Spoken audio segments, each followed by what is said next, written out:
Hey everybody. Happy New Year, even though it's 9 days into the new year, kind of hard to believe. It's lovely to see you all here. Thank you for joining me. I know I've been like in the middle of all sorts of stuff, so I have not been on here as much as usual, but um, it's nice to see you all and hope everybody is well. Um, I see Monique was talking about the fires in LA.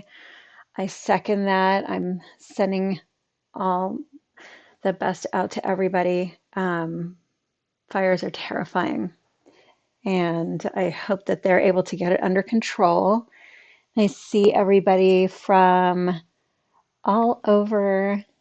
Lovely to see you. So today I am going to go over my winter's finery shawlette. And this is what it looks like. So I know a bunch of people have actually finished them. So, but I'm going to show you up close what everything looks like and what all of the little ornaments along the side look like, and tell you the sort of the little story about it. It's kind of a funny story because I finished this design and I blocked it and it was sitting there, and I just felt like it needed something else. And so it just sat on my mannequin, kind of mocking me for a couple of months. And then, of course, I realized these look like little pine trees, so they needed ornaments for the solstice. So that's how we got to this final. And I have a stash of all sorts of little scraps. So I dug in my stash and I pulled out 6 colors that I really liked, that I thought were kind of earthy looking and subdued, but also kind of festively subdued. So that's how that came to be. So if you like me, block this first and then you put on your ornaments, that's totally fine too. They'll still look cool. I actually steamed out the edge after I did that. Like I just kind of steamed it and spritzed it and pinned them out some more. So if you can't decide, you don't have to decide before you block it. So hi everybody. Hi Holly, Kimberly, Diane, Joy, Terry. Oh, it's so nice to see everybody. So I have to warn you too because I'm working on a project. So I'm going to be probably live like once a month for the first half of 2025 instead of once a week. So I hope that you will forgive me, and I'll try to put up a few more technique videos and things, so that there'll still be some content and stuff like that. But I just I have like half of a brain, so that half of my brain has to be devoted to my project. So, okay, so let's move this over here and you can take a look up close. So here is my cast on. So this is a pinhole cast on, and I'm going to show you what I did. I do actually have a bunch of little short videos that are linked in the pattern and on the pattern page. So you can see here, this is where it starts. And the pinhole is very adjustable. So I like to start often with the pinhole cast on because it's so adjustable. And then this is the T increase here, and it was invented by Asia Brill. And I just think it's really elegant and beautiful, and it sort of takes away the need to do something else to increase down the spine. I think because I really like to hide my spines on my shawls, so it's not super obvious that there's some yarn overs down the middle. So I love the way that this is so like low key. It's like a really super low profile double increase.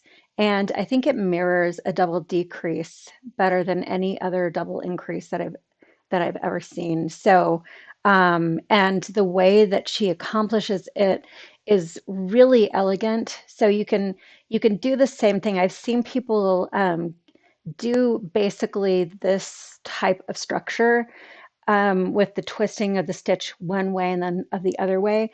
I have seen people do this basic structure, but not in the way that she set it out. And it's just a like a really elegant motion. So I hope if you haven't tried this yet, that you will give this a try. And I'll show that as well. So one of the things um, when you have this type of double increase going in the middle of a shawl or anything, I found that it's really important to be able to mark the center. So I'll show you how I kept track of it. It's not like it's probably not entirely optimal, but I found myself sort of just losing track because I wasn't paying attention. And it kept me from just completely missing this middle stitch here. And now we're going to come down to the lace edging. So this has a 3-stitch center, so like a little 3-stitch spine. And this is what it looks like. So the 3-stitch spine is to create just a little bit of extra fabric over here to help mirror the other side of this motif. And I've used lifted increases along here to increase so that I could keep um, the motif pretty much intact. And then you can see there's a little ornament at the end. So there's some garter stitch here that stabilizes the edge so that it does not curl. So it's almost like it works almost like a ribbing. So just to stabilize the edge so the stockinette does not curl. And then over to the side here, here is what one of those little ornaments looks like up close. So if you turn it over, you can see it's just a little garter stitch. Um, it could be a bauble, but it's not because because of the way that I finished it off.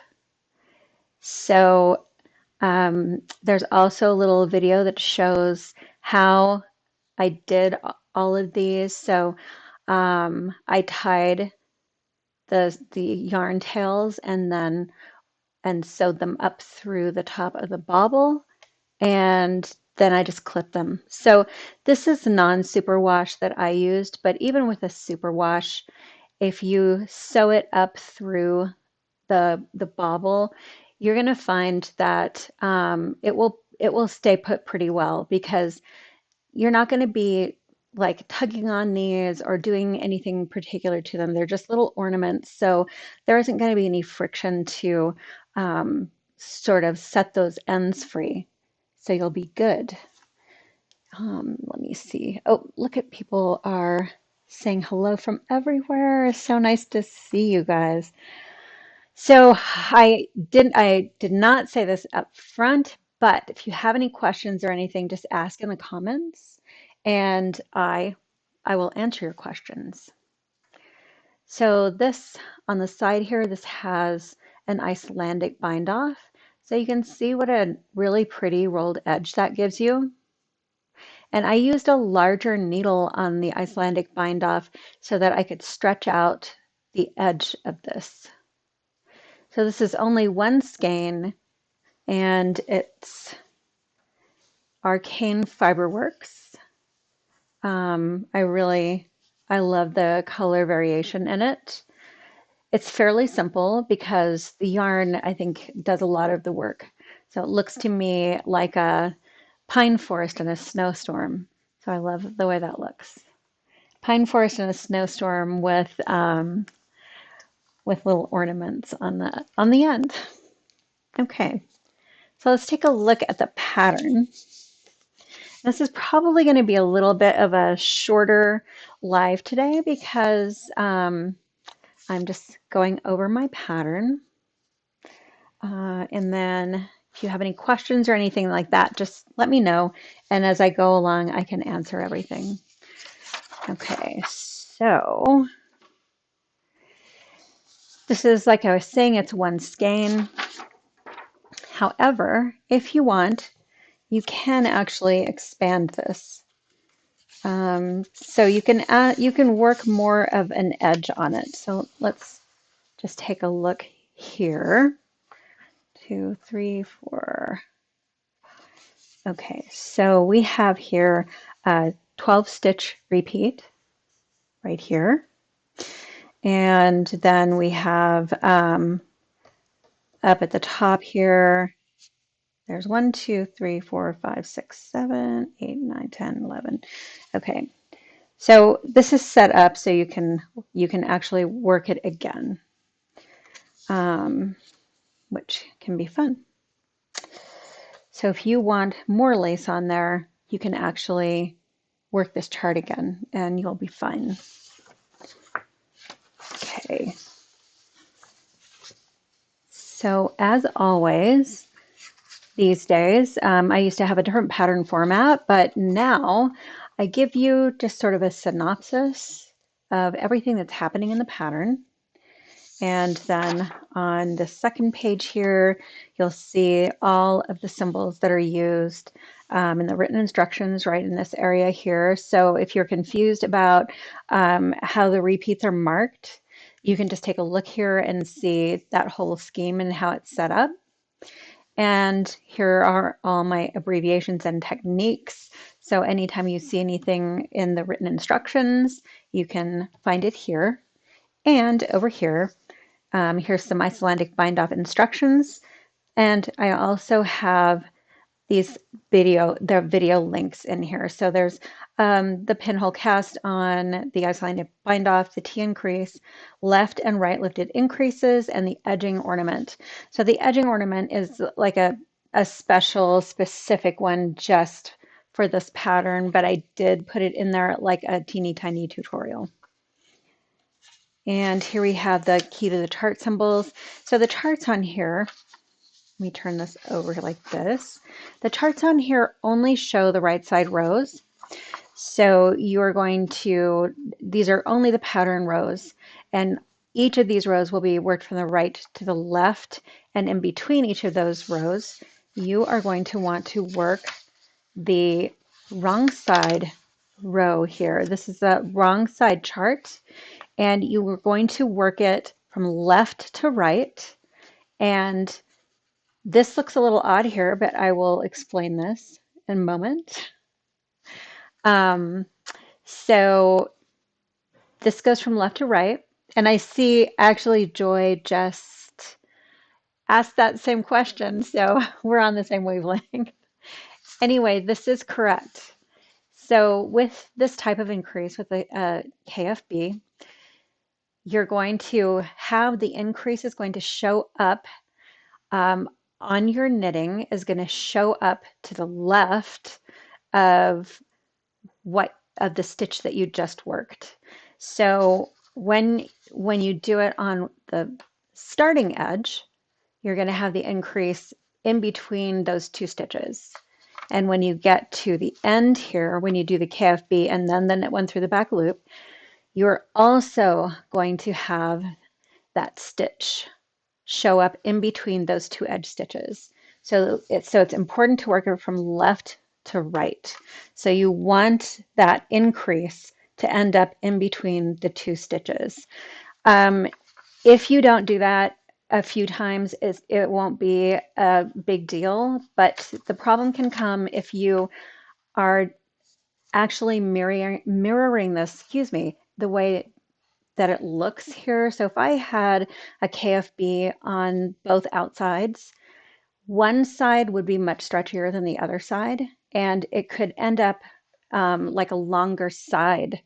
So that is why it's written like this. It actually looks the same on both sides, even though it looks weird on the chart. So let me get this. Okay, so this is what it looks like on the side, on that. And here's what it looks like on the other side. So when it's actually knit, they look the same. It's just on the chart that it looks really weird. Um, and it does look really weird. But it's supposed to be written that way. So you'll be starting the row with a KFB, and then you'll be ending the row with a KFB, knit one through the back loop. So you'll see when you do it, and I will actually show you what it looks like and why I do it that way. So these are all the wrong side rows. So every time you work one of these, you are going to work a wrong side row in between. So over here, this increases fairly quickly. So you're going to start out working 8 times, and then it's going to increase to 10 times. And up here, it's going to increase to 11 times. And these are mirrored. So you can see here on this side, you'll see that there is a double decrease right to the left of this repeat line. And over on this side, the double decrease is to the right of that repeat line. Okay, and let's come on over here. And here we have the second chart right here. So you're just going to work this whole thing.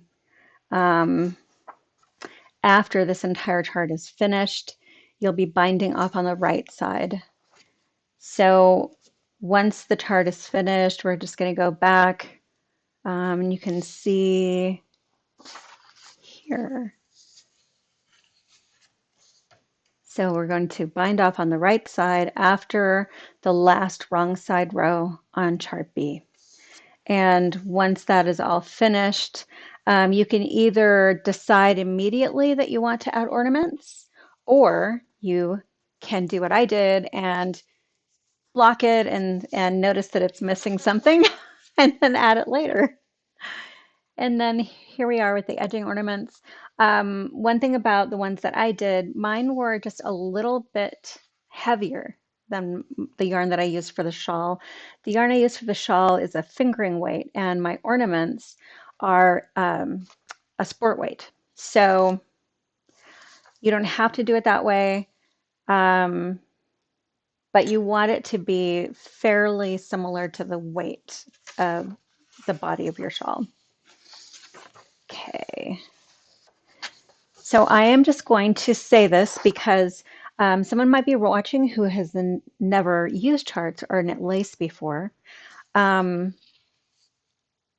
Chart corresponding written instructions. So even if they don't look exactly the way they look up in the chart, these are the same. So don't worry if I might somewhere like pull in an extra repeat, like right here. I might have pulled this extra repeat in to this in the written instructions, but it's the same. So either one of these, if you work it, it will turn out as the same product. Okay, so now about charts, if you've never worked them before, you are going to start at the bottom. So when you're working a chart, it's best to cover the top part of the chart and then work up row by row like this so you can see your motif growing. And that way it's going to help keep you from getting off and losing that pattern. So a chart is written so that you can see how the pattern stacks up and you can compare it to your knitting. So a lot of people like to use the repeat lines for marker placement, and I am very much in favor of marker placement. I use tons of stitch markers. So the only thing that you have to watch out for is when you have a double decrease right next to your marker. So when that happens, you are going to find that your marker moves. So in this case, this one stitch over here is going to go over into the left hand over here. And so over on this side,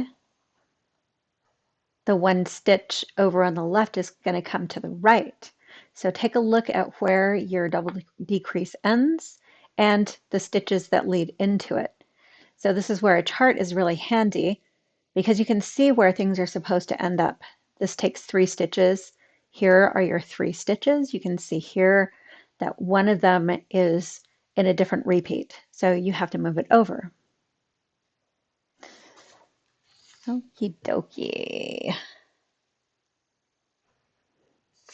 So you move this around. Oh, and the other thing I wanted to say is these are no stitch markers here. So this little symbol, the dark symbol, means there's no stitch. So there's no stitch, nothing to slip or anything. It's just a little marker there so that things will line up properly. Okie doke. Let's go through some of the techniques in here. And if you have any particular technique you'd like to see in person, please let me know. So this starts out with a pinhole cast on, and there is a video, but let me show you how I like to do these. So I am a continental knitter, so I will show you continental first. I think it's actually easier to do a pinhole cast on if you're a continental knitter. So I'm going to show you second how to do one if you're an English knitter and you have problems with this. So I just made a loop here. So it's important. This is the yarn that's going to the skein, and here's my tail over to the right over here. I am going to hold my yarn that's going to the skein in my left hand, and then I tension the tail in my right hand. Now I'm just going to put my needle into that loop. Oops, I'm doing this backwards. Sorry about that. It's one of those days, you know. There. This one goes over the top. Okay, there we go. Now we're all good. Same exact everything except the yarn from the skein is going over the top. So I'm going to reach my needle into my little loop here and knit one, and then yarn over, knit one, yarn over, and knit one. So now I have these 5 stitches, and I can start the top of my shawl. So now later on, if I need to, I can just pull this tail and I can tighten that up. So I just needed the little bit of extra leeway right up at the top here so I could start it and not get a little lump up at the top. Okay, so now if I were an English knitter, this is how I would do it. So I'm just going to anchor the yarn with a slip knot. And this is my sacrificial slip knot, and it's going to go away as soon as I get all of my stitches worked into the first loop. So I'm going to do just one loop, and this is just one loop of a backwards loop cast on. Now I'm going to turn my work. Okay, so here is my tail down here. Then I have my working yarn up here. And I'm a terrible English knitter, as you probably know. So this is what I would do. I'm going to knit one into my loop. And when you are an English knitter, a yarn over is, I think, better described as a yarn forward. So I just brought my yarn forward in between my 2 needles, and I'm going to knit again. So I'm basically just bringing my yarn in between those 2 needles and Then it makes a natural yarn over when I go back to knit my next stitch. So here are my 5 stitches, a knit one, yarn over, knit one, yarn over, knit one. And then here you can see I still have my little sacrificial slip knot. I'm going to take that off and I'm just going to pop that like that. So same thing. If I wanted to, I could actually loosen this up. So you can see it's very adjustable if I wanted to adjust it. So let me just check and see if I have any more questions. Hi to Guten Tag to Susa. It's good to see you. Thanks for joining us. Okay, so I have my 5 stitches here.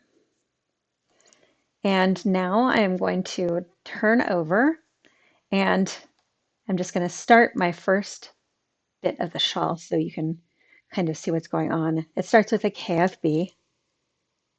So you can see here, if you take a look close, the increase is falling to the left of my stitch.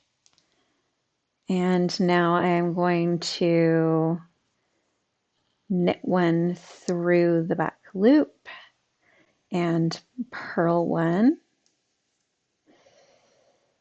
Okay, so I'm going to mark this center stitch here. Oops. That's not the one I'm supposed to be marking. I'm supposed to be marking the one I just did. This one. Okay. Now I'm going to do a KFB again. Oops. That first row is just a little fiddly. And you can see again, my increase is to the left. And then there's my edge stitch. Okay. So let's turn this over. So I'm going to start just doing the first bit of the shawl so you can see the T increase. So this is the upper triangle, and I'm going to show you the T increase continental and English. So don't worry, I'm just going to do the continental first. So I knit back and front, and then I knit one through the back loop. I'm going to go to my marked stitch here in the center. Okay, and I'm just going to take this out. So here is the stitch that I'm going to do my T increase on. I'm going to slip it off my needle purlwise and then over the top of my needle. So my right needle always stays in there and I just knit a stitch through it. I'm going to take that leg off of the needle so you can see here I still have the other leg of the stitch on there. I'm going to knit one through the front, like right through the middle of that stitch. And then on the other side, I am going to twist the other side. So I'm knitting the left leg of the stitch. And that is my first T increase. So you can see at the base here, that cast on area has gotten a little looser. And so I can tighten that up later on, but I don't have to do it right now. Okay, so now what I often do to mark this is, well, I'm going to mark it this way first and then I'll show you on the back. Okay, and I'm just going to go to the end. So when you use the T increase and you're knitting in kind of a looser gauge, like for the shawl, you don't want to prepare this center stitch in any way because it can become much too loose. But if you were going to use the T increase for something like a sweater or sock or something like that, where you're knitting at a tighter gauge, on the back in the center that you're going to do the T increase, you want to double wrap that stitch so it's elongated so that it doesn't pull too much on the front. But we're not going to worry about that basically because um, you don't need to do it for this particular shawl. So every row is going to start basically the same way. Okay, so let me get to the center here. Okay, so what I what I like to do is to mark this center stitch is I'm just going to take a piece of scrap yarn and kind of purl it into the center, just in that center stitch, so that I don't have to keep moving my marker because I'm lazy. So I'm always looking to make my processes faster.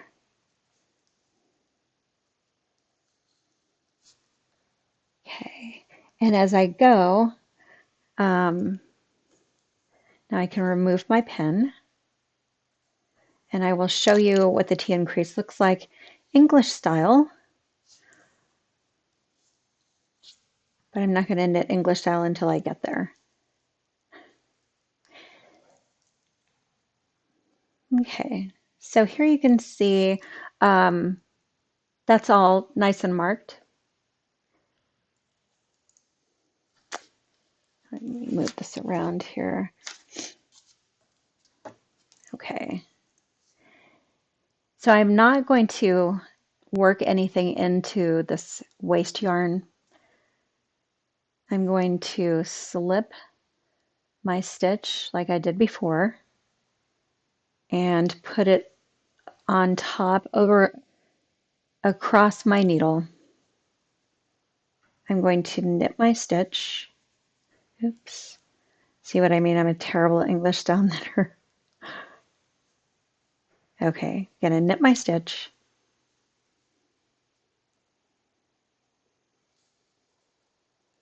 If I can even get it through there.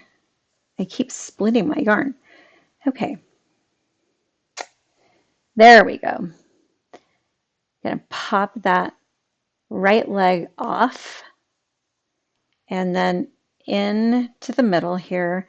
And now I'm going to knit the second stitch again with the waste yarn and my working yarn. And now I'm going to come over to this side here. And I'm back to only my working yarn. And I'm just going to slip this off.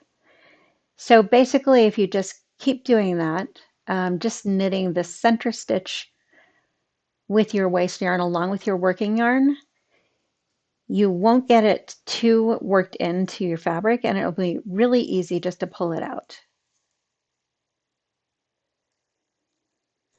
So, and I'm continuing to split yarn. Today seems to be a yarn splitting type of day.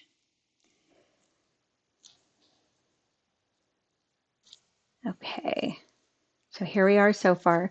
So you can see at the bottom here, that looks really sloppy, but I'm just gonna move it over here and pull. And there you go. You have a start. It's so much fun to watch this little T increase grow. So I hope you have fun with it. I think it's a lot of fun.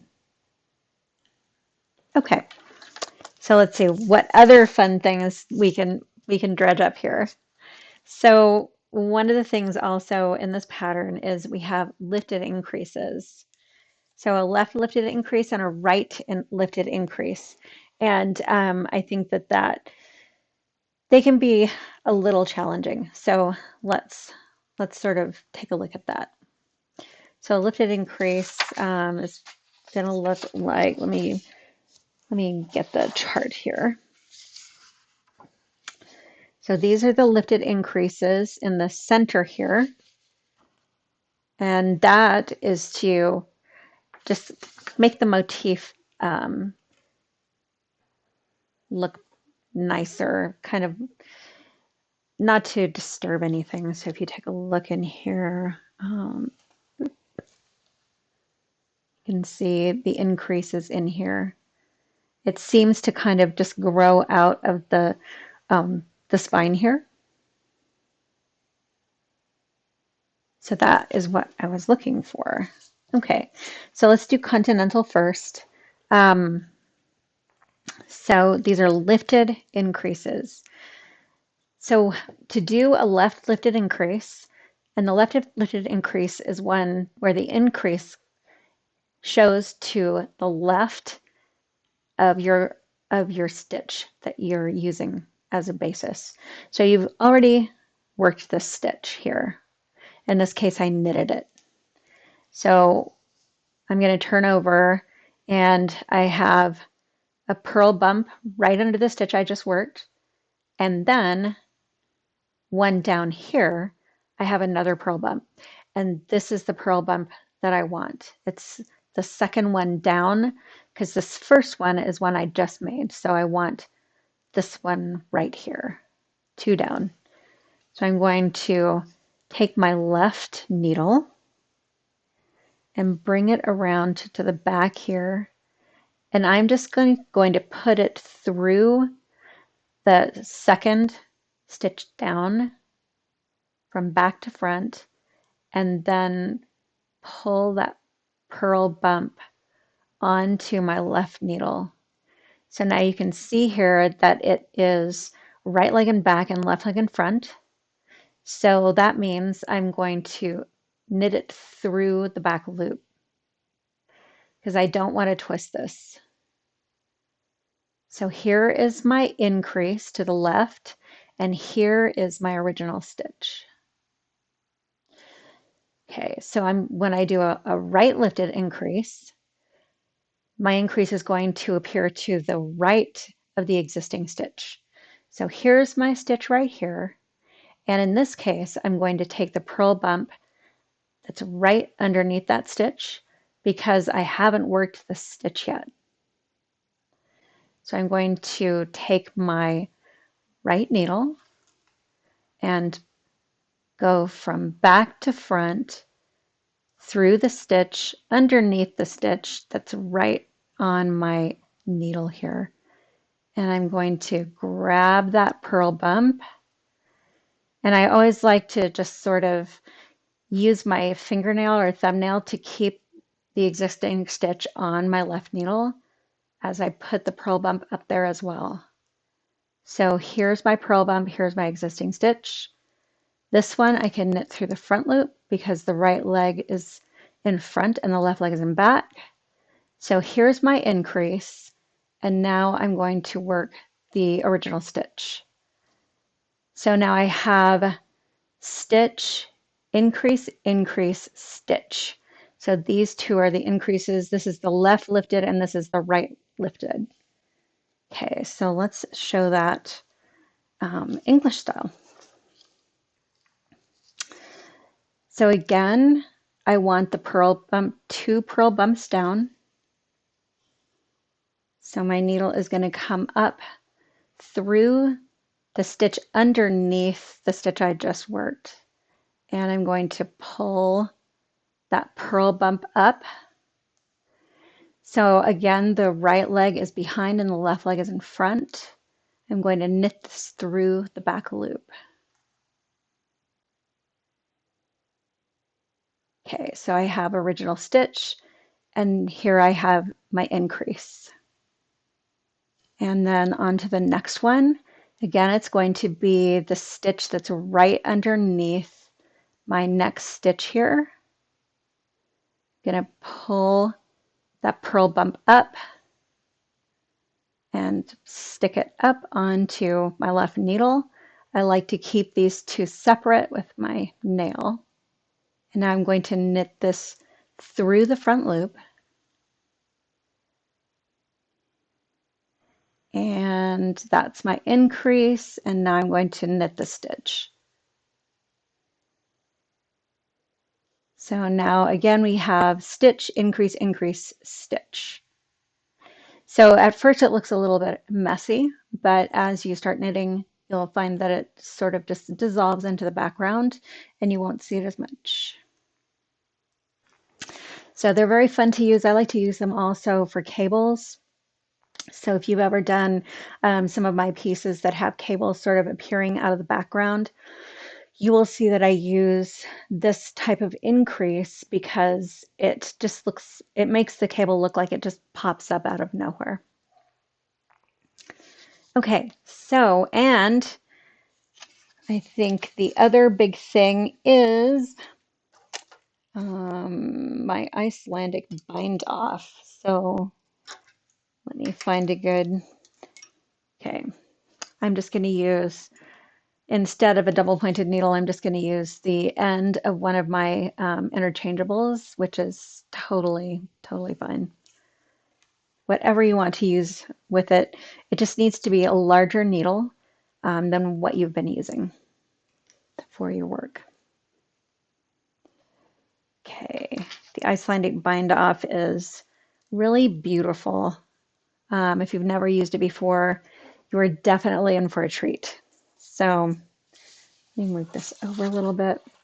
Okay, so to begin, it just starts out like any other bind off. I'm going to work at that first stitch. Sorry, just a little out of it today. My apologies. It's been a while since I've been on here, and I'm just kind of like, yeah. Anyway, so I just worked my first stitch here, and now I'm going to stick it back onto my left needle. So I'm going to show you this broken down at first into different movements. So I've put it back onto my left needle. Now I'm going to reach through that stitch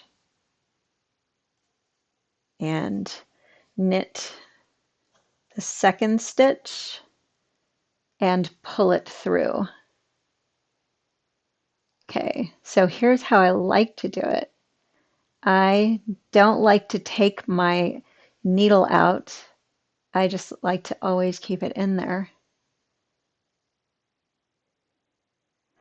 I also find that this makes it looser if you just keep your needle in there and you end up with a stretchier bind off. But what in essence you're doing, you're just keeping your needle in that stitch that you just bound off and you're reaching through there to knit the second stitch in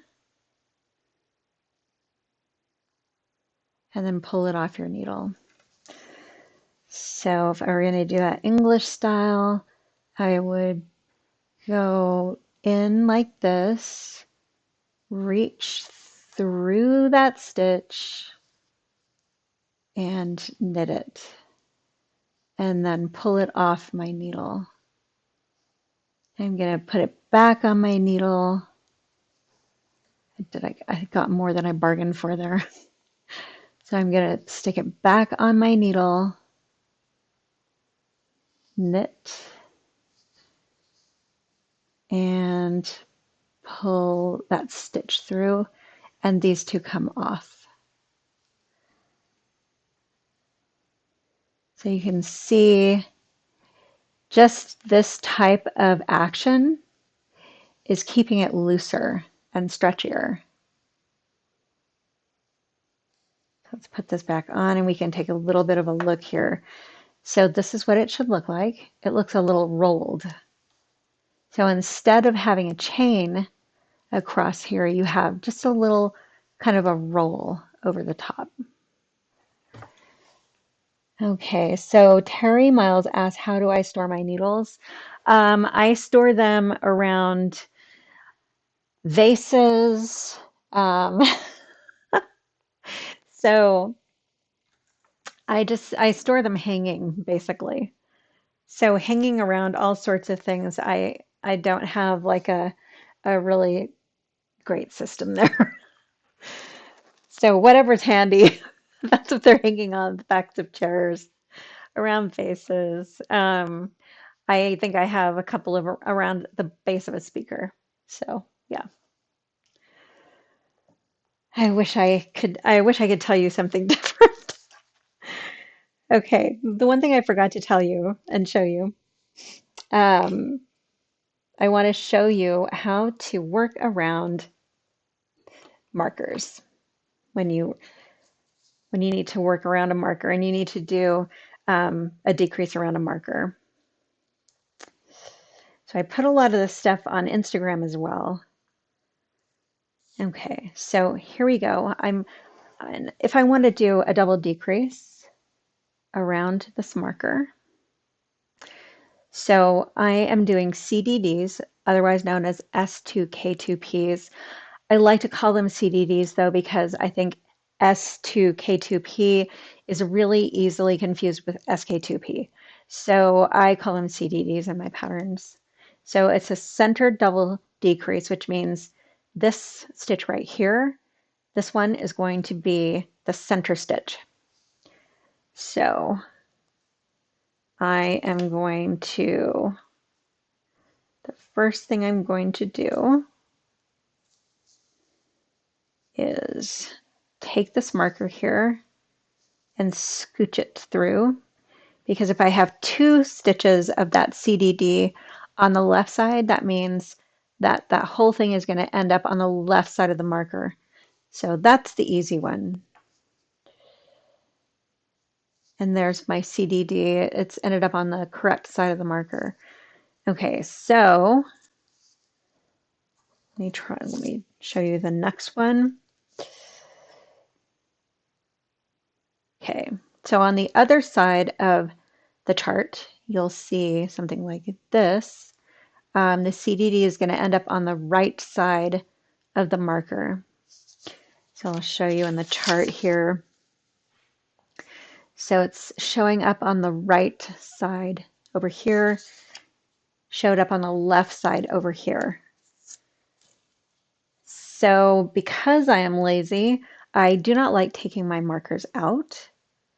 So when I need to move them, and I want that to end up on, this stitch is going to end up on the right side. So I need to take this stitch over to the left of the marker. Going to slip these two stitches. Not going to do anything with the marker. I'm going to knit through the next stitch on the other side of the marker. And now, not dropping anything, I'm going to pass those two slipped stitches over. So now I have that origin stitch over on the left side of the marker and I have my marker there.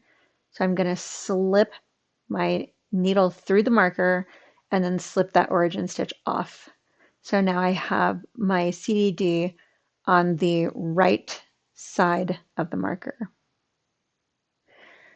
Okay, so let me take these off. And so if you ever have to frog CDDs, they can be a little tricky. So here's how I do it also. Um, I just like basically pop them off and then try to get the stitches back on my needle as best I can. So they are tough though. So don't feel bad if you have problems with them. Okay, so let's do this again. I think it's basically the same with the English when you have to move your marker through your stitch. So I'm just going to show you that second one. Okay, so I am going to slip these two stitches here. Now I don't want to get my marker involved in this at all. So I just put my needle into the stitch. I left the marker completely alone. Now I'm going to come up here and pass those two stitches over. So now I have done the stitch and I just need to get my marker on, and off comes the stitch off of my left needle. And so that is my CDD. So I've taken one stitch to the left of the marker and two stitches from the right of the marker, and I've made um, my centered double decrease so it would end up to the right of the marker. Okay, so I think we're good. I think I pretty much covered the difficult things that you would see in there. But if you have any other questions or anything like that, I'm just gonna sort of blather just a little tiny bit. Um, and if you have anything, just stick it in the comment section and I'm kind of watching. So next week I'll be teaching at Vogue Knitting Live in New York City, and I hope that some of you will be there. I think that would be so much fun. I love to put faces to names, so I hope I get to meet a bunch of you that I haven't already met. And of course, see the rest of you that I have met again. So I'll be teaching there, and then later in the year, I'll be teaching at SSK in Nashville over the summer. And then I will also be teaching at the TKGA retreat in San Francisco towards the end of the year. So, and I'll probably be around here and there. At other places and stuff like that. So hopefully we'll meet. I'm kind of just watching. Okay. And I will try to get in maybe a couple of classes, see if I can do some Vogue um, online. So we'll see. So it doesn't look like anybody has any questions or anything, but if you do, just let me know. I am around and happy to help. And oh, and before I go, I have some yarn up on my site. So over here, I think when I went live, I had one more skein of this. It was for Flowers for Yvonne, which was a previous Pins and Lace Club pattern. And then over here, I still have sets. This is a rainy day. And so Neighborhood Fiber Company does not make this yarn anymore. It was a special, it was a lace weight that they used to make. It was really pretty silk and merino. So I still have sets of those up. And yeah, so this year I am not doing my club. I'm not sure how tariffs are going to impact yarn, costs of yarn and supplies and stuff like that. So, however, towards the latter part of the year, I will likely put together a box or two that you can order with a pattern, and like we'll see how that works out. So, let's see, any other. Hi, Elizabeth's husband. And let's see. Yay. So it was lovely to see you. Anyway, so take good care, and I hope to see you very, very soon. Bye bye. Happy New Year, everybody. May this be a wonderful year filled with joy and fibery goodies for all of you. Take care. Bye bye.